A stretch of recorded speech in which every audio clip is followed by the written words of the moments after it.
So welcome to lesson 2 of learning interior designing with Smita. So today we are going to learn the difference between interior designing and interior decoration. So basically interior designing and interior decoration are both two different things. When we are talking about interior decoration, that means वो एक last के stage में आता है जिसमें हमारा focus रहता है good art work, a good paint, a good curtain, a good throw, a good linen, whatsoever जो भी चीजें हमारी डेकोरेशन में काम आती है, everything of that comes into interior decoration. Whereas when we are talking about interior designing, so there are certain points which we have to take in consideration while designing your space. So सबसे पहला point is furniture placement. As I had already mentioned in lesson 1 कि हमारे furniture placement ऐसी होनी चाहिए जिसमें proper space movement होना चाहिए. So these should be correlated. आपको furniture placement में client के requirements या अपने requirements, अगर आप अपना house बना रहे हो या आप अपने client के लिए बना रहे हो, so you have to know कि उनके क्या requirements है.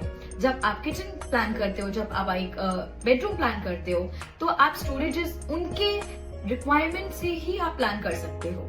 So the next point is storage planning. जब भी आप स्पेसेस प्लान करो, you should have a proper planning regarding storages. जो आपने फर्नीचर प्लानिंग की है, जब आप फर्नीचर प्लेसमेंट कर रहे हो, उसी टाइम पे आपको प्लान करना है proper hidden storages, proper storages जिसमें आपके जो भी रिक्वायरमेंट्स है, वो नीड्स है, वो फुलफिल हो जानी चाहिए. So the last point is overall comfort. जब भी आप स्पेस प्लान करो, आपको ये इंश्योर करना is a must, so that space should be comfortably used by the end user. आप अगर सिटिंग्स प्लान कर रहे हो तो वो अनकंफर्टेबल नहीं होनी चाहिए. जितनी डेंसिटी और फोम रिक्वायरमेंट होनी चाहिए, that should be there.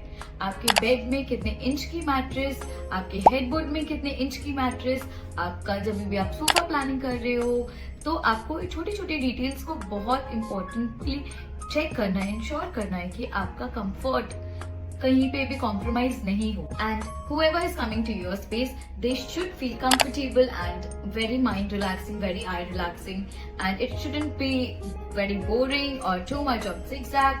So I think that you should keep in mind. So these were the basic pointers.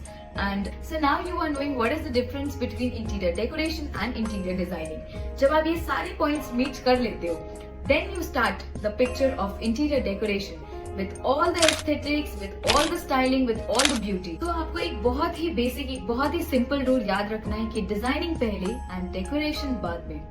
So this was it from lesson 2. So now stay tuned for the coming lesson.